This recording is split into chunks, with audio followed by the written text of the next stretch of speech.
محترم ناظرین و سامعین،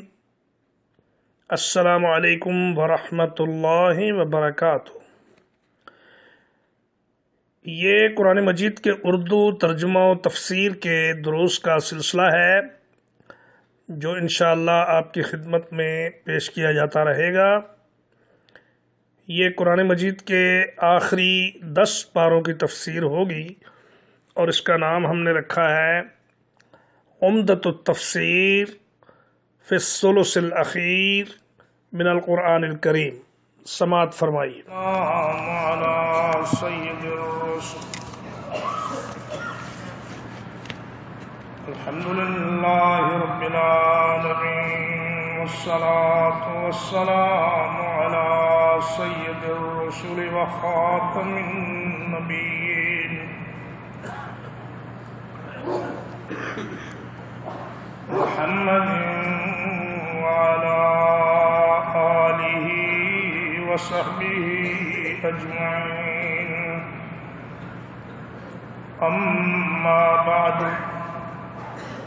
فقال اللہ تبارک وتعالی فی کلامہ المجید،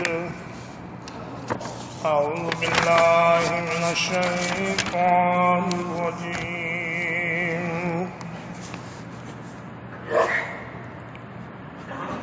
وَلَقَدْ آتَيْنَا مُوسَى الْكِتَابَ، اور البتہ تحقیق ہم نے عطا کی موسیٰ علیہ السلام کو کتاب،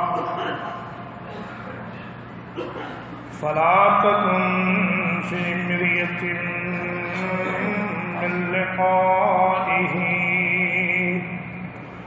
ہے میرے حبیب آپ ان کی ملاقات سے کسی شک میں نہ رہیں۔ وَجَعَلْنَاهُ هُدًى لِّبَنِي إِسْرَائِيلَ، ہم نے اس کتاب کو بنی اسرائیل کے لیے ہدایت کا ذریعہ بنایا۔ وَجَعَلْنَا مِنْهُمْ أَئِمَّةً يَهْدُونَ بِأَمْرِنَا لما صبروا، اور ان میں سے ہم نے کچھ لوگوں کو امام بنا دیا جنہوں نے لوگوں کو ہمارے حکم کے ساتھ ہدایت کی، جب انہوں نے صبر کیا۔ وَكَانُوا بِآيَاتِنَا يُوقِنُونَ، اور وہ ہماری آیات پر پختہ یقین رکھتے تھے۔ ان ربک هو یفصل بینہم یوم القیامہ، یقیناً تیرا رب ان کے درمیان فیصلہ کرے گا قیامت کے دن، فیما کانوا فیہ یختلفون، اس چیز میں جس کے بارے میں وہ آپس میں اختلاف کرتے تھے۔ میرے بہت ہی قابل احترام بھائیوں، بزرگوں، بچوں، بہنوں، بیٹیوں، یہ سورۃ السجدہ کی آیت نمبر 23، 24 اور 25 ہے جو آپ حضرات کے سامنے تلاوت کی گئی ہے۔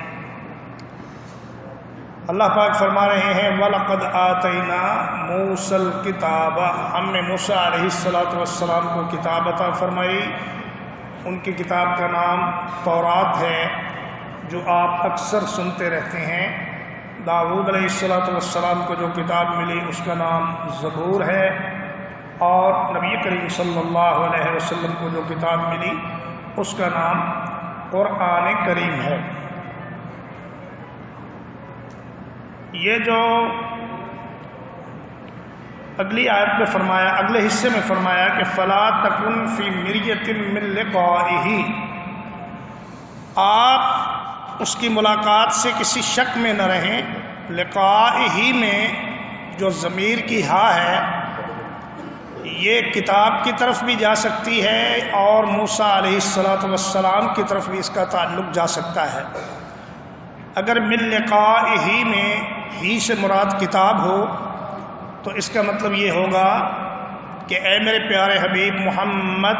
صلی اللہ علیہ وسلم، جس طرح ہم نے موسیٰ علیہ السلام کو کتاب دی، اسی طرح ہم آپ کو بھی کتاب عطا کریں گے۔ اور اگر اس ہی کا تعلق موسیٰ علیہ السلام سے ہو تو پھر اس کے دو معنی ہیں۔ ایک معنی تو یہ ہے کہ آپ معراج کی شب جب آپ نے موسیٰ علیہ السلام سے ملاقات کی تو حقیقتاً وہ موسیٰ علیہ السلام سے ہی ملاقات تھی، آپ اس بارے میں کسی شک و شبے میں مبتلا نہ رہیں۔ نبی کریم صلی اللہ علیہ وسلم فرماتے ہیں کہ اریت لیلۃ اسری بی، جس رات مجھے آسمانوں کی سیر کرائی گئی اس رات مجھے دکھایا گیا موسیٰ ابن عمران، موسیٰ ابن عمران کو میں نے دیکھا، رجلاً آدم طوالاً، فرمایا موسیٰ علیہ السلام گندمی رنگ کے لمبے قد کے آدمی تھے، جعدن، اور آپ کے بال جو تھے وہ گھنگریالے تھے، کأنہ من رجال شنوءۃ، فرمایا ایسا لگتا تھا کہ جیسے وہ ہمارے ہاں جو ازد شنوءہ قبیلہ پایا جاتا ہے اس کے کسی فرد کی طرح لمبے قد کے گندمی رنگ کے گھنگریالے بالوں والے موسیٰ علیہ السلام تھے۔ دیکھیے نبی کریم صلی اللہ علیہ وسلم نے معراج کی رات جو کچھ دیکھا یہ کوئی خواب کی یا خیال کی بات نہیں تھی، بلکہ آپ نے روح اور جسم کے ساتھ بالکل عین حقیقت میں یہ ساری چیزیں دیکھیں اور امت کو آ کر ان کے بارے میں بتلایا۔ نبی کریم صلی اللہ علیہ وسلم نے جنت اپنی آنکھوں سے دیکھی، جہنم اپنی آنکھوں سے دیکھی، وہاں کے لوگوں کو عذاب ہوتے ہوئے اور جنت والوں کو نعمتیں کھاتے ہوئے دیکھا، اور جنت کے جو نگران فرشتہ ہے رضوان اس کو دیکھا، جہنم کا جو نگران ہے مالک اس کو دیکھا۔ تو فرمایا کہ فلا تکن فی مریۃ من لقائہ، معراج کی رات جو آپ کو ملاقات موسیٰ علیہ السلام کی ہوئی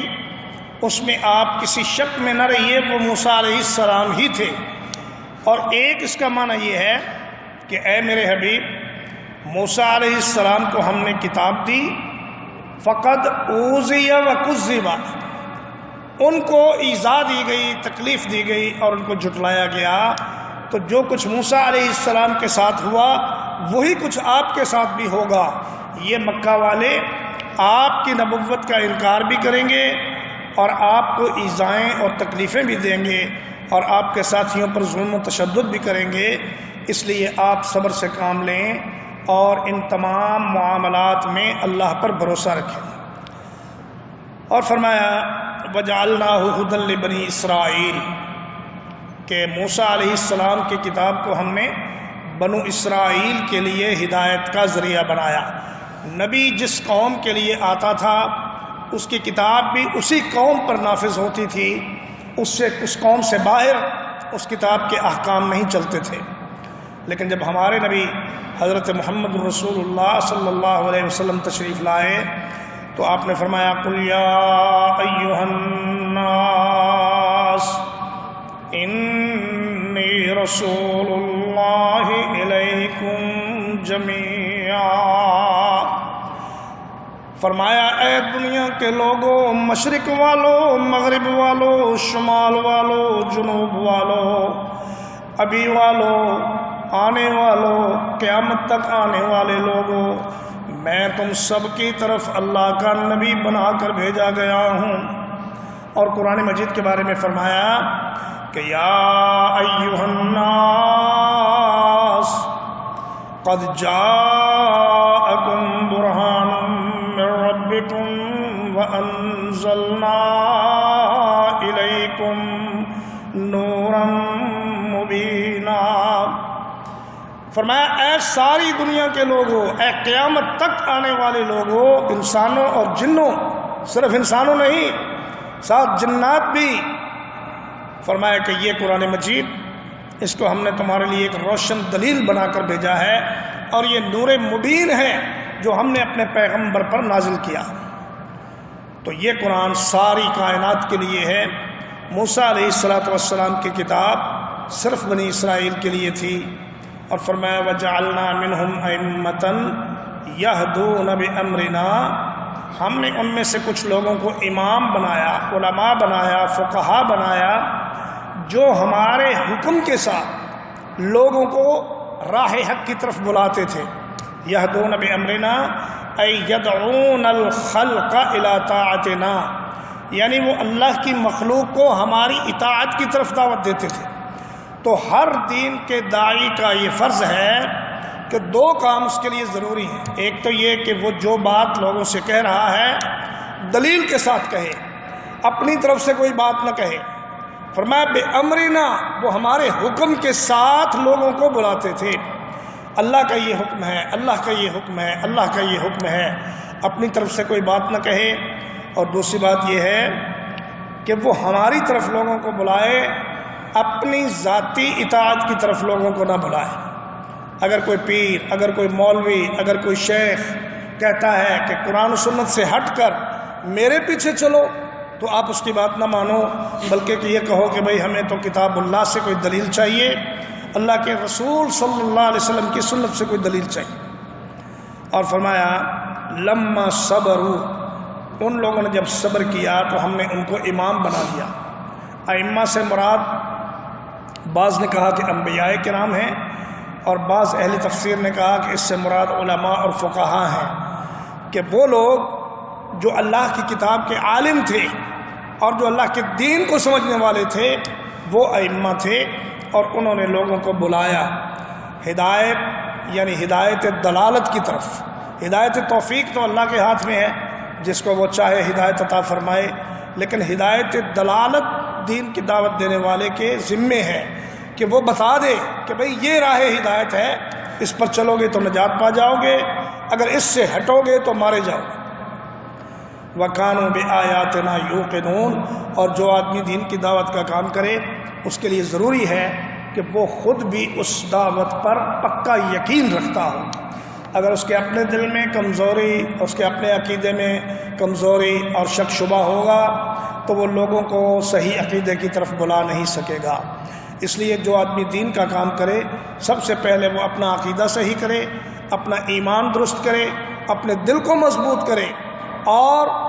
اس بات پر پکا یقین حاصل کرے کہ جو میں لوگوں کو جس راستے کی طرف بلا رہا ہوں یہی نجات کا راستہ ہے، اور یہ راستہ اللہ کے رضا کا راستہ ہے۔ فرمایا ان ربک هو یفصل بینہم یوم القیامہ،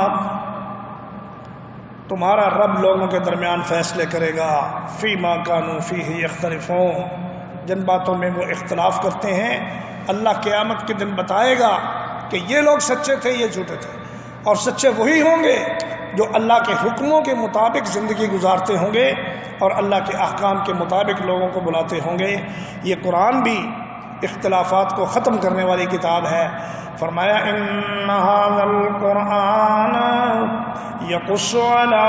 بنی اسرائیل اکثر الذی ہم فیہ یختلفون،